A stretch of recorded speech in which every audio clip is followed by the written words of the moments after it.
under a regular master. So that's a really big drawback. Also, hey, what is up, you guys? It's Silver Fang, and today I'm back with another video. So the topic of today is Karna.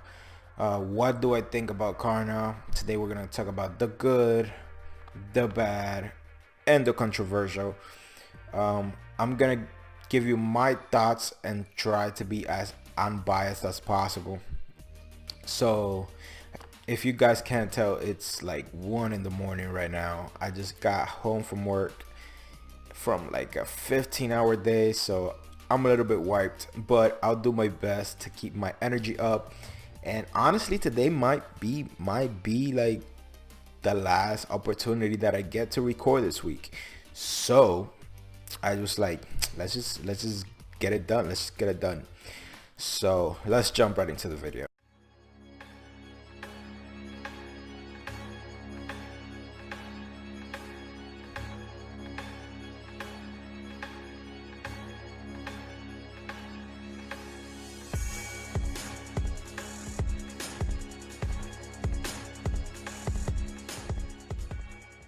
Actually, guys, before we get started, I do need to inform you that I created a new YouTube channel. This channel, I'm gonna keep it mainly focused on the Fate franchise, the Nasuverse, because the Nasuverse is pretty freaking humongous, and I feel like I would have content for this channel forever. So I created the other channel to cover all the other animes that I watch, and I'm also going to be reacting to some new anime. So I already did a few videos on One Piece. I'm going to start reacting to Madoka Magica.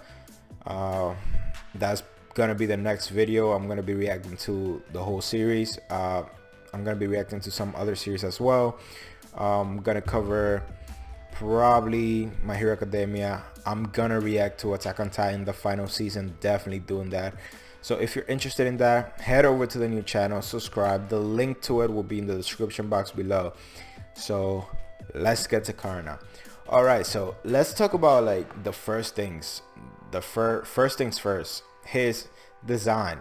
And come on, you gotta admit, like, Karna's design is pretty freaking good. Like, white hair, golden armor, sick ass spear. Come on, it's kind of amazing if you think about it. Like, his design is pretty freaking good. Like, one thing that I've always wondered though, like, what is that fur that he has? Is that fur? Is that like part of his clothes? Is that like part of his armor? Like, what is that? What is that?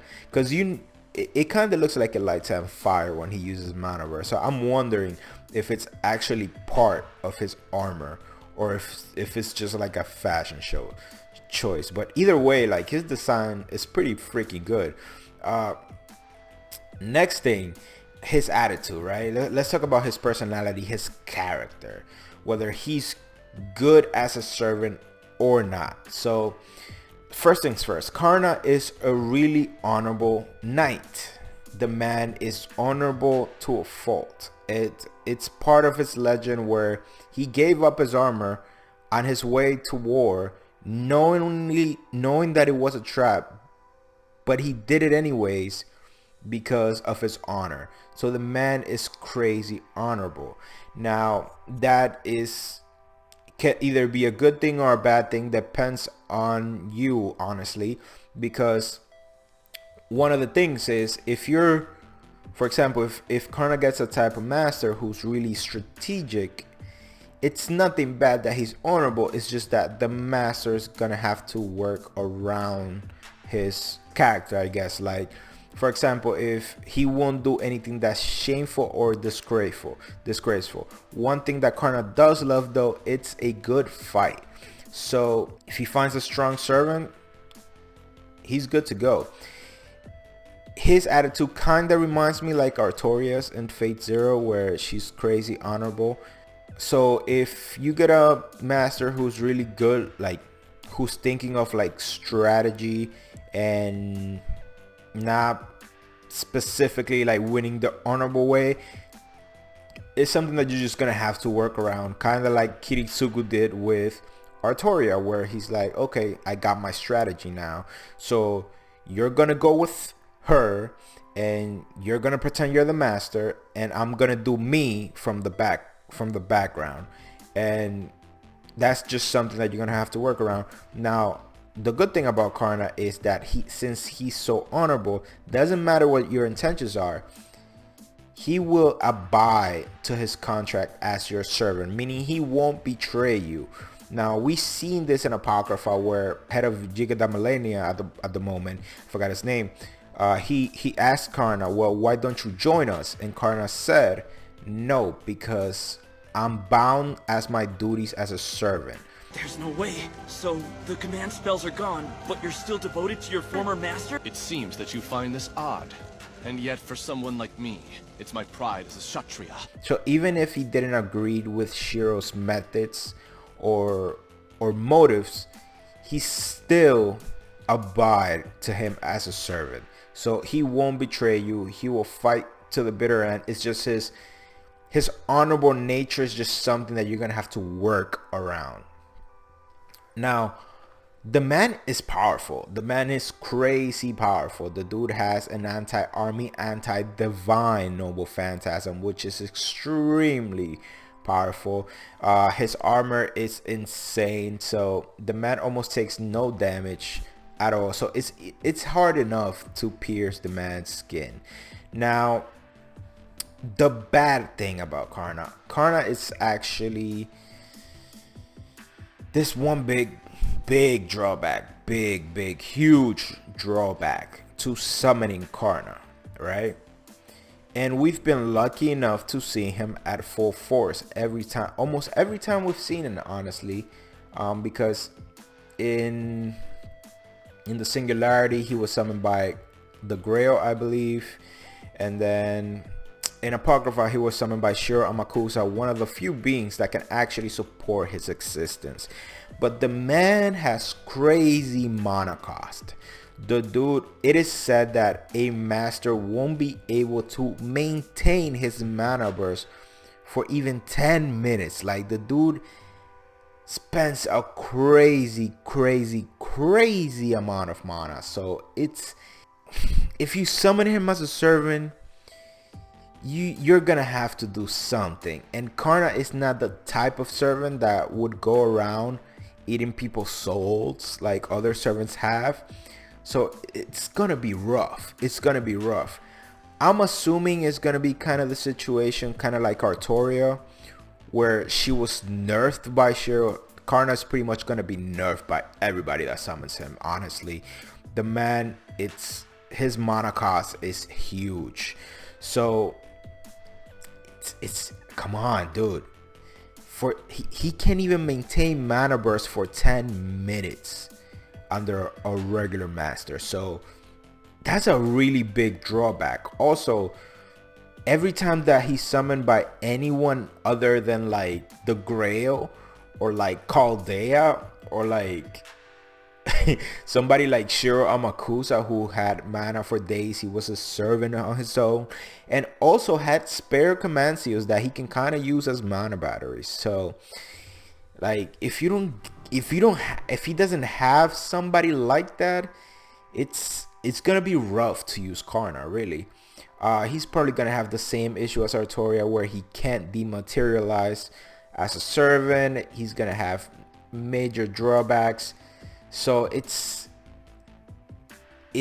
hard. He's a good servant, but at the same time, his mana cost, it's insane. It's like you pay for what you get. You get an amazing servant who will never betray you, but then again, his mana cost is huge, spectacularly high. So damn, dude, it's kind of hard to say. Like, if you're in a Grail world, would you like to summon Karna? I mean, one of the good things is like his durability. His armor is insane. So it will be hard to defeat him either way, even if he's nerfed. But at the same time, will you be able to supply him with enough mana?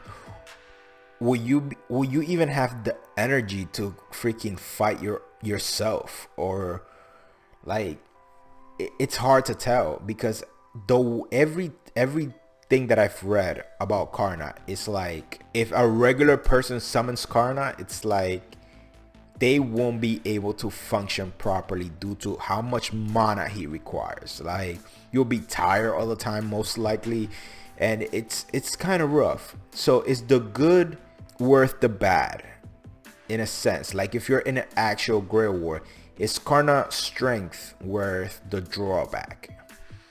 I don't know. For me, I think I would prefer more like a well-rounded servant, right? Somebody that doesn't.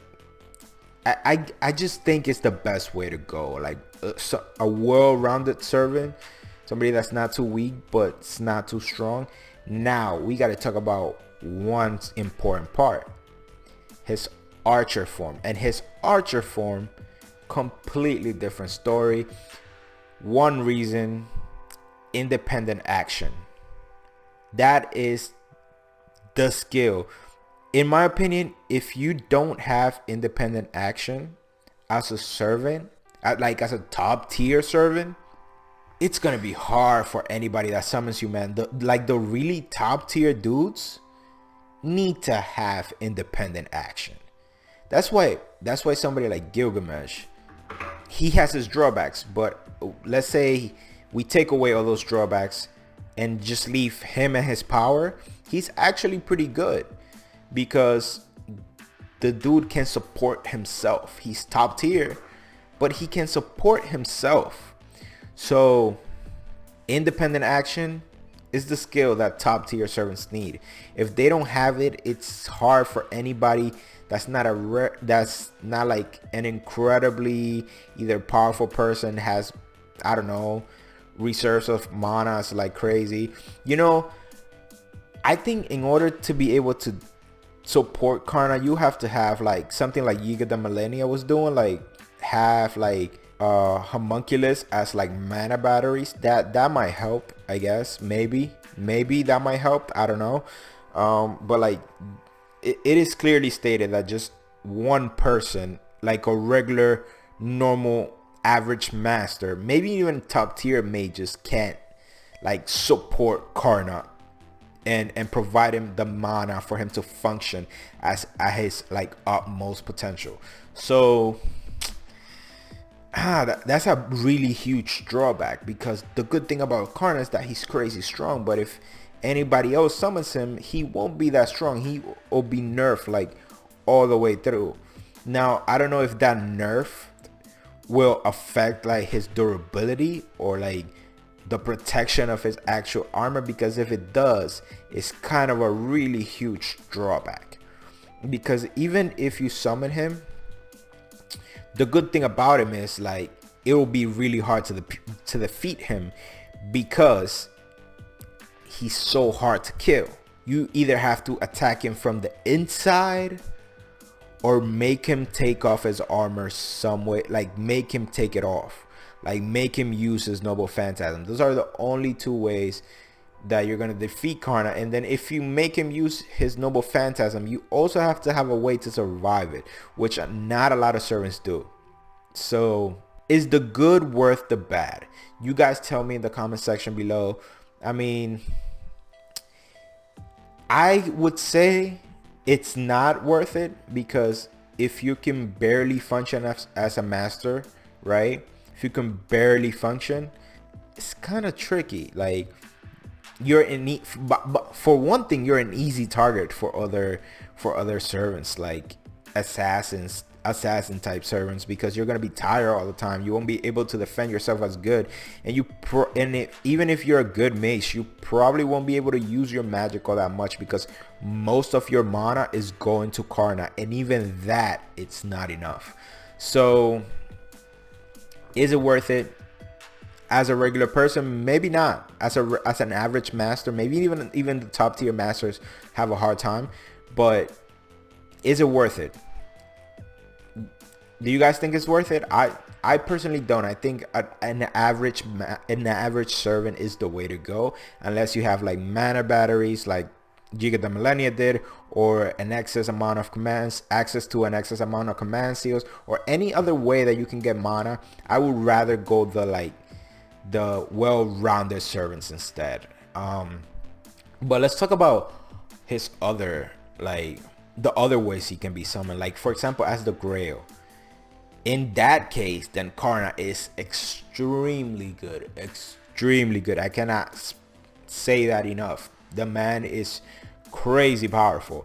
Crazy, crazy, crazy powerful, dude. Anti-army, anti-divine noble phantasm, takes no damage. Has the power to detect true intentions. Like, you can't fool this man. His fighting skills are top notch. To go head to head with somebody like Siegfried, his fighting skills definitely top notch. His destructive power, it's insane. His durability, it's crazy. Like, dude, it's incredible. It's incredible. And to it, which just hurts all the more that he lost to Sieg. It just hurts all the more. But we know plot armor. Achilles gave away his noble phantasm. It's crazy. One thing we don't give credit to, though, that whole thing, Chiron's whole plan, that was him. That was his whole doing. When he told Achilles, lend somebody your noble phantasm, that was all him. The man is a genius, dude. I know this is not about Chiron, but dude, the man is sick when it comes to strategizing. That was all him. If it wasn't for him, that would have never happened. So the man is crazy. But yeah, like, it just hurts all the more that he had to lose to Sieg, when we both know he had no business losing to Sieg. Sieg tried Belmont at the end, couldn't do it. Astolfo had to come in, use Achilles' noble phantasm, absorb the attack, which was, it looked epic, not gonna lie, but it was a shame that Karna had to lose. Either way, the man is crazy strong, dude. Like, top tier servant for sure, for sure. Now, as a top tier servant, again, Karna in a nutshell, not that many people can support him. So Karna in a nutshell, extremely powerful, design extremely fire, very good servant, honorable to the end, won't betray you at all, but at the same time extremely hard to maintain. So that's pretty much it for Karna. Thank you guys for watching. I really appreciate it. Please let me remind you, go ahead to the other channel, subscribe to it. I will be really grateful if you will go and subscribe to it, and you'll get some awesome anime content. I'm gonna be reacting to a lot of different animes that I won't cover on this channel, because most of my subscribers here, they come to me for Fate, and I love making Fate content, and I feel like the Nasuverse has too much material already, so I'll have content on this channel forever. But I also know that a lot of you do watch other animes, and so do I. So I want to cover those animes that I watch. So go ahead, go over to that channel, subscribe, and whenever you want to watch Fate, I'll be here as well. So thank you so much for watching, guys. I really appreciate it. Have a good night. Have a very good Christmas, and have an awesome day. Catch you guys later.